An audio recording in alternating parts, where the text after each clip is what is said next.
Assalamualaikum warahmatullahi wabarakatuh. Nah, kembali lagi bersama saya Andrina Fernanda. Nah, teman-teman semua, kali ini kita akan membahas bagaimana proses produksi dan transformasi pada bahan baku protein pada produk pertanian, yaitu produk kedelai. Nah, untuk itu kita akan membahas dulu bagaimana gambaran umum tentang agroindustri komoditi kedelai ini. Kedelai ini nama latinnya yaitu Glycine Max dan merupakan salah satu jenis kacang-kacangan yang mengandung protein nabati yang tinggi, sumber lemak, vitamin, dan mineral.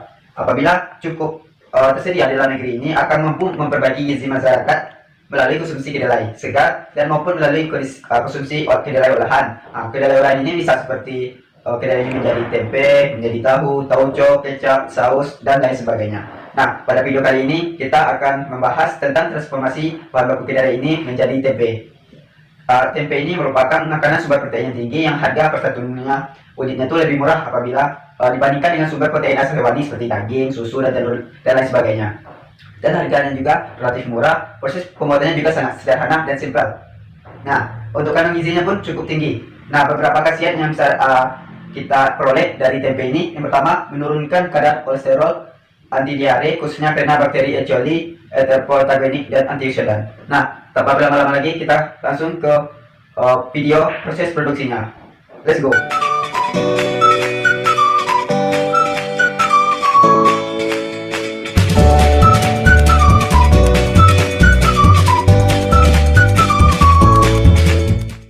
Nah, pada proses pertama ini kita sediakan bahan baku yaitu kedelai sebanyak yang kita mau. Kalau saya mengambil sebanyak lebih kurang 5,5 kilo.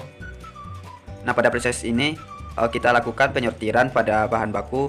Kita pilih biji yang terbaik untuk menghasilkan produk yang terbaik.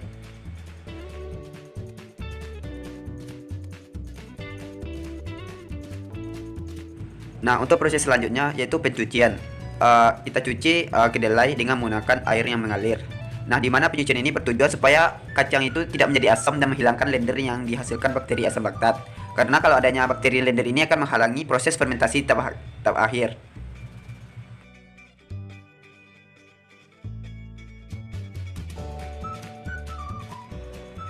Proses selanjutnya yaitu proses perebusan tahap pertama, di mana proses ini dilakukan lebih kurang 30 menit bertujuan supaya kacang dapat menyerap air sebanyak mungkin dan menjadinya lebih lunak dan memudahkan nanti proses fermentasi. Nah, proses ini sebaiknya kita lakukan yaitu sebanyak 2 kali supaya hasilnya lebih maksimal dan lebih mudah dalam melakukan fermentasi.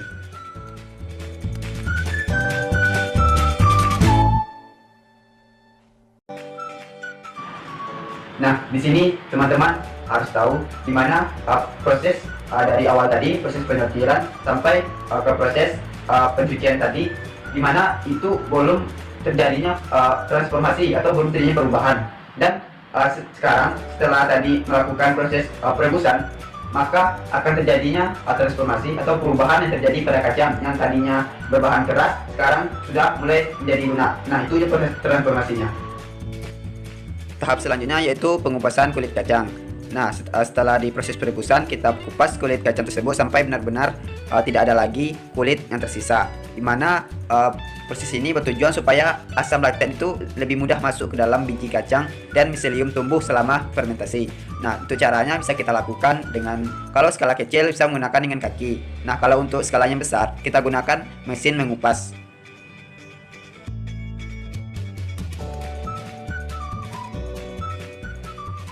Untuk selanjutnya yaitu proses perendaman, di mana proses ini kita lakukan lebih kurang selama 24 jam, yang bertujuan supaya fermentasi asam laktatnya dan terjadinya kondisi asam sehingga mendorong pertumbuhan mol tempe yang akan tercapai jika pH sekitar 3,5 sampai 5,2. Selanjutnya proses perebusan tahap 2, lebih kurang 30 menit juga, di mana proses ini sebenarnya untuk memastikan agar kacang dalam keadaan benar-benar matang untuk membunuh bakteri yang bersifat kontaminan.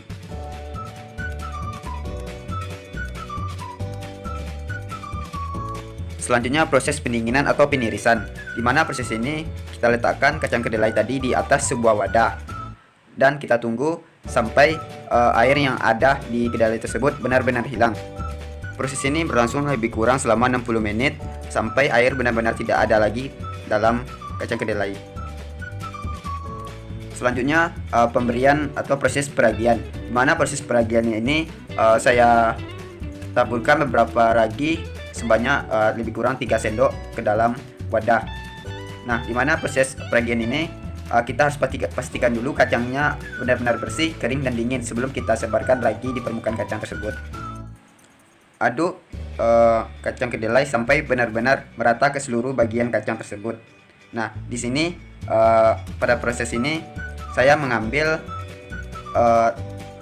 tempat untuk melakukan fermentasi, yaitu pada plastik dan pada daun pisang.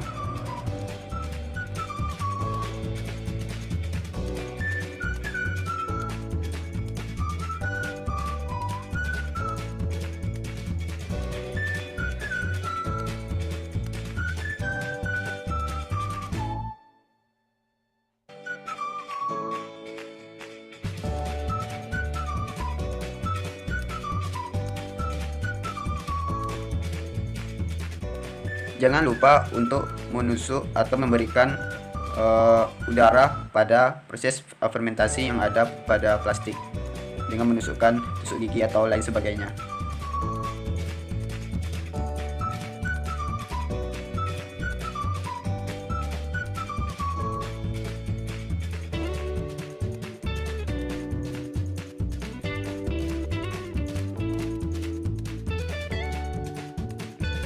Nah, teman-teman semua, jadi pada proses pengemasan tadi saya mencoba eksperimen melakukan dua tempat, yaitu yang pertama pada daun pisang dan yang kedua pada plastik yang telah ditusuk-tusuk untuk supaya oksigennya masuk dan mempermudah pertumbuhan kapang nantinya. Nah, seperti apa hasil dari proses fermentasi, kita lihat setelah video ini.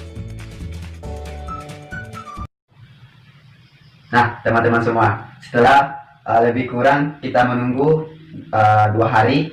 Nah, sekarang sudah jadi, yaitu tempe yang berasal dari plastik dan tempatnya yang satunya dalam daun pisang. Sebelum itu, saya ingin menjelaskan dulu seperti apa itu proses fermentasi. Nah, pada proses fermentasi yang tadi, di mana pada proses fermentasi tersebut kita harus mengatur suhu. Suhu sangat penting juga pada saat fermentasi. Karena kalau suhunya sebenarnya tidak boleh terlalu dingin, nanti akan mempengaruhi kepada pertumbuhan kapang itu sendiri. Kalau suhu yang baik itu sekitar 20 derajat Celcius hingga 37 derajat Celcius. Nah, sebenarnya ragi, suhu, dan kelembaban itu sebenarnya faktor penting yang kita harus ketahui pada saat melakukan proses fermentasi. Nah, sekarang saatnya kita coba mereview seperti apa rasa, bentuk dan aroma yang ada pada tempe ini. Nah, langsung saja kita coba membukanya.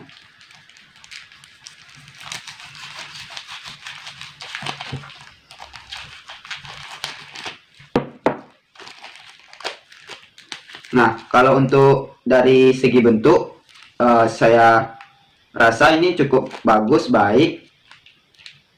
Nah, mungkin bagus sama kayak seperti yang ada di pasaran tersebut.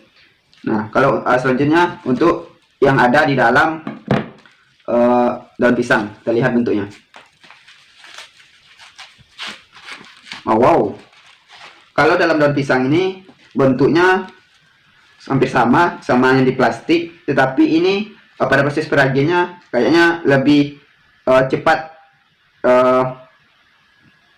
Ternyata yang kita lihat ini bahwa menggunakan daun pisang ini pertumbuhan kapang itu lebih cepat dibandingkan dengan menggunakan plastik.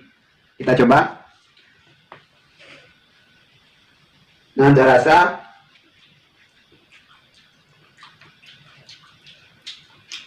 masih terasa enak sama seperti kacang kedelai pada awal tadi. Nah, simpulkan pada proses kali ini bahwa untuk menggunakan supaya proses pertumbuhan kapang lebih cepat, kita bisa menggunakan tempat atau wadahnya, yaitu menggunakan daun pisang. Nah, mungkin cukup sekian video saya kali ini. Lebih dan kurang saya mohon maaf. Assalamualaikum warahmatullahi wabarakatuh.